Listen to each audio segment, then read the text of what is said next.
Hello, my friends. This is Leticia, your host of the Ver Que Pasa podcast. Here's my little Valentine setup because I love love. I love Valentine's Day, and it warms my heart to see couples on Valentine's Day or leading up to it, or any day, every day, holding hands and being in love, and they have that look on their face like, I love you, you're the one, you're the only person that I see in a world of millions of people. I love seeing that. And that gives me hope. Every day I have hope that I will find my person, and I am praying and I'm manifesting that this is a year that happens. So for those of you that don't know me, my name is Leticia. I'm 56 years old. I'm the mother of two adult children. My daughter's 29. My son just turned 21 at the end after Christmas. I have 3 dogs. I have been single. I have been divorced for almost 13 years, and I have been single for going on 4 years in March. That was my last relationship that lasted almost 2 years. Things did not work out, but I learned so much from him and from our time together, and I feel that I'm using those lessons going forward to be a better partner in my future relationship, and I'm praying my last relationship. So anyway, that's a little bit about myself. I love love. I have to say that because I'm ready for Valentine's Day, even though I might not have a Valentine yet, but I feel that 2025 is the year that I will find my guy, and I'm excited. Every day I'm excited, and my mind is always open to possibilities and opportunities. So anyway, today I had one coffee date, and those videos have already been uploaded, and it went so well. It was my 4th date of 2025, and I have to say, the best date ever. It just felt right. We had a lot in common. We talked about our childhood home and the towns where we grew up in. As a matter of fact, his cousin was one of my high school teachers. So we just had a lot of things. He's got 2 sons.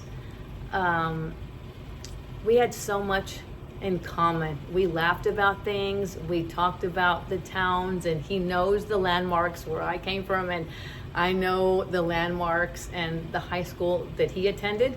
So it was so nice.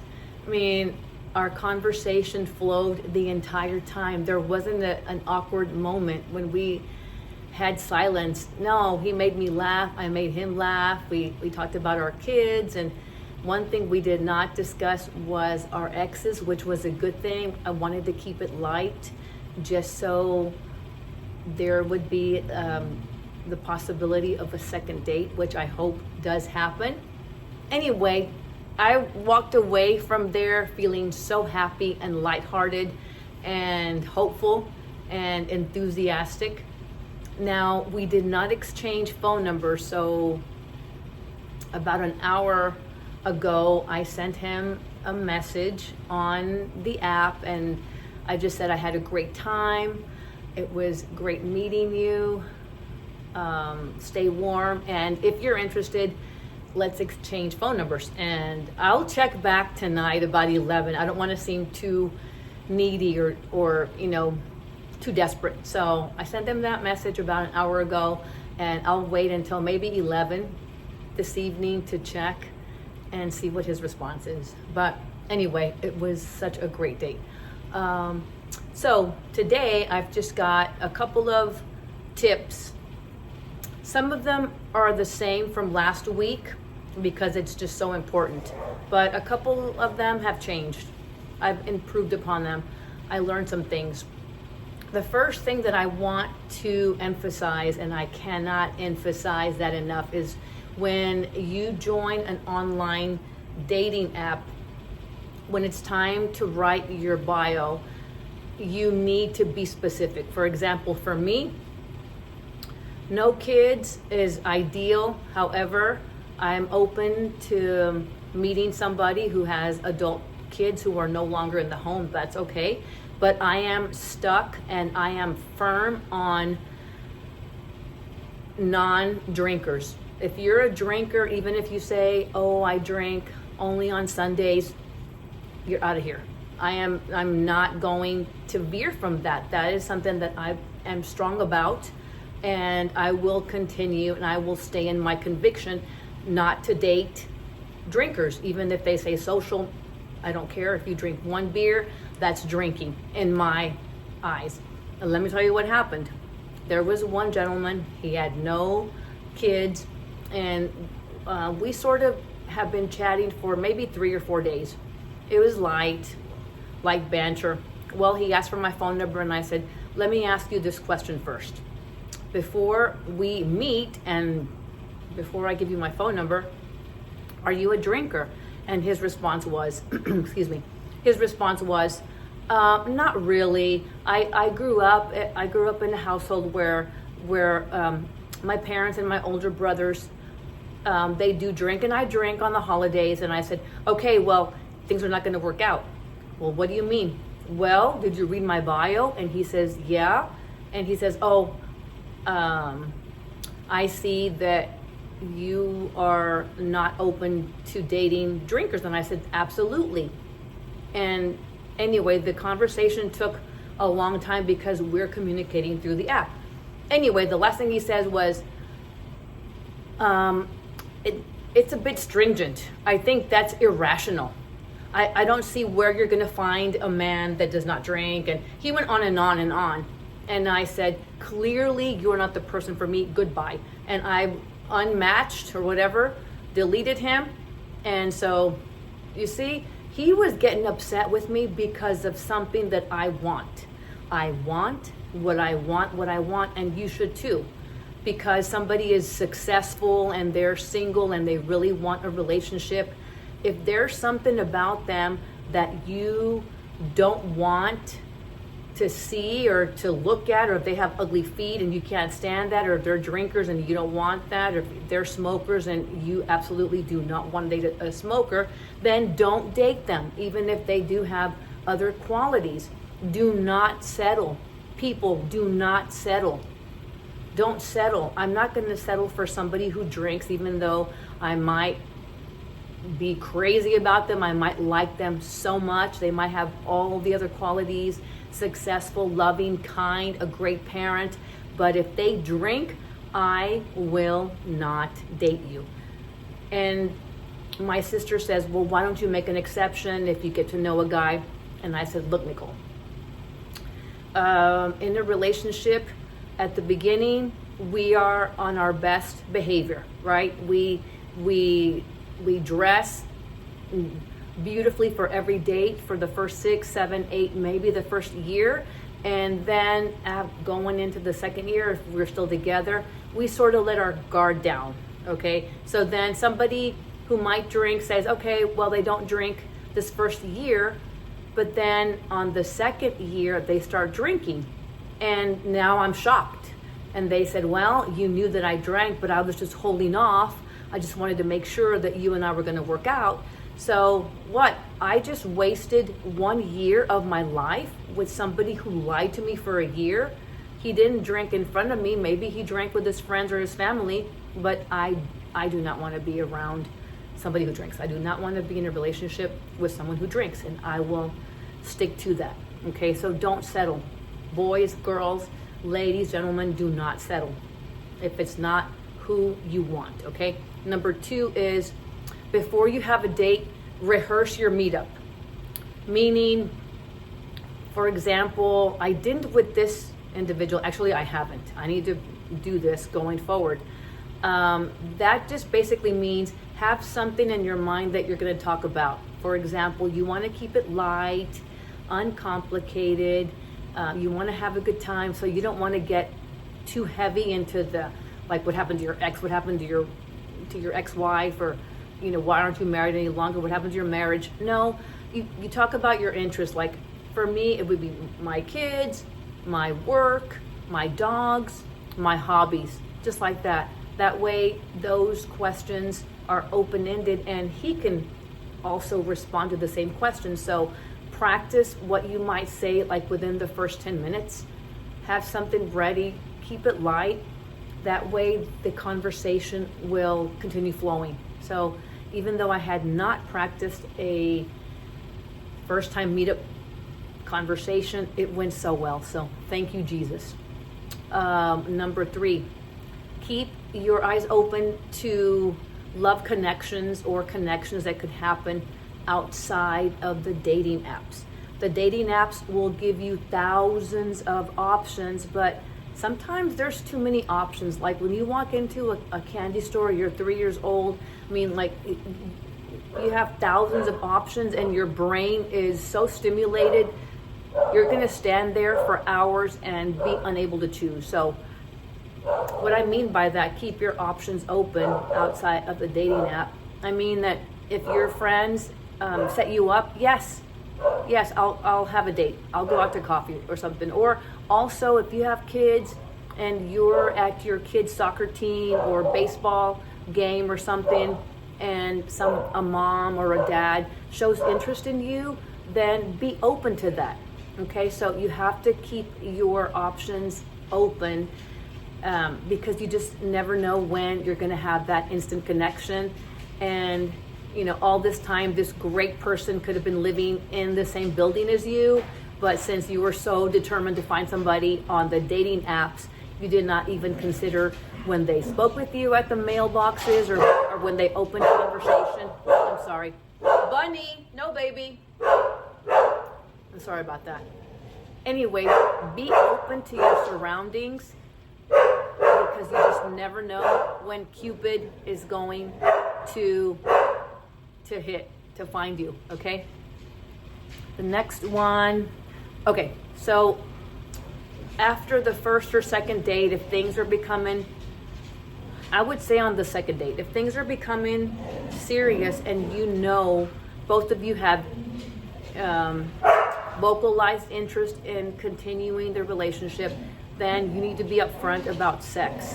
What do you expect? What are you nervous about? And also let him or her share those things with you. There might be some hang-ups. There might be something that they are afraid to talk about. I don't know. Sex is not only sex in bed, it's also intimacy. Intimacy takes so many forms, such as holding hands, such as kissing, such as a back rub, a foot rub, a massage. All of those things are considered intimacy, but the sexual intimacy takes the relationship to a whole different level. So just be upfront, be honest. Pretty soon, maybe the second or third date, I would talk about that. I would open the conversation towards sex, what I expect, what I don't want to do, what I'm willing to do, what I'm open, whatever it is. Take that conversation, but be completely honest.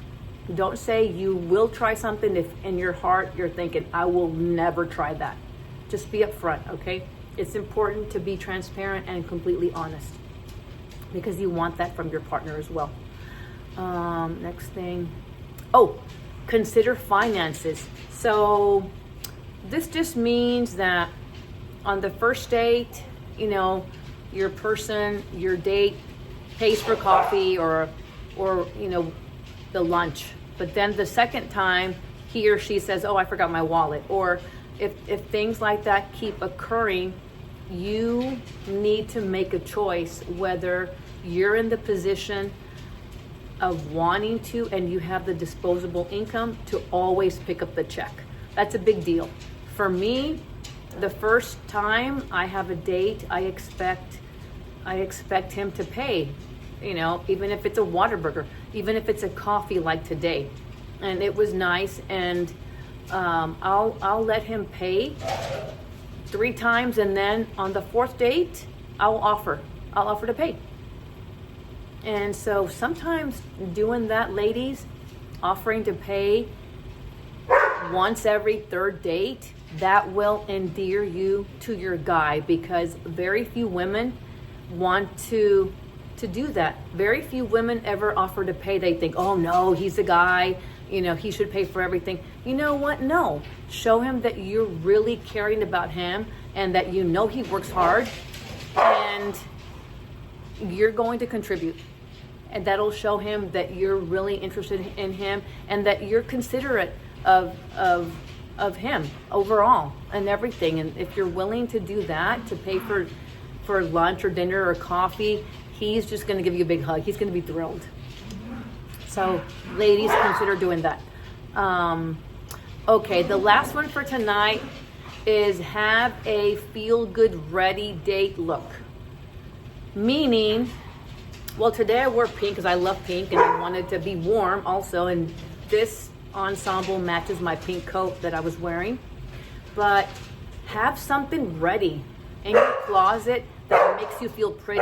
For example, ladies, if you have a shirt, a favorite colored blouse that accentuates your eyes, keep that ready, keep it clean, add some flattering lipstick to that, and you're ready to go. Guys, keep a clean shirt, keep a nice shirt buttoned down in your closet, keep it ready. If you know that you've gotten many compliments when you wear that shirt, keep it ready for special occasions, so it'll make you feel good. You'll be ready. You won't have to be scrambling around in the dirty clothes or have to do like the steaming and the dryer for something that you really like. Have it ready at all times, because as they say, you can never make a first impression after the first time. Something like that. Meaning you only have one time to make a first impression. So I always like to dress nicely as I possibly can. Sometimes if it's on a Sunday and I'm going to on a coffee date, I will wear my tights and I will look appropriate. I'll wear a baseball cap. But anyway, for these nicer dates where you really want to impress, just keep your outfit ready at all times, so you'll be good to go on a spontaneous moment. Those are the tips I have for you tonight. Please send comments or suggestions or something that I haven't talked about yet. You can send the comments directly to the YouTube channel. Even though I'm not live, you can still send comments. But the other option is sending email or an email to my email account, Ver Que Pasa in life at gmail.com. That's Ver Que Pasa in life at gmail.com. So I'd love to hear from you. Let's chat. Let's connect. I want to hear from you guys. If you haven't already, I would appreciate if you liked and subscribed to my channel. It supports my efforts and motivates me to create important context that at our age is important. Sometimes it's nice to hear that other people are having the same challenge as you are, right? So anyway, have fun, stay warm. Austin's supposed to get hit in just a couple hours, I guess, with snow, sleet, and ice. So if you have to drive, please be safe, take your time.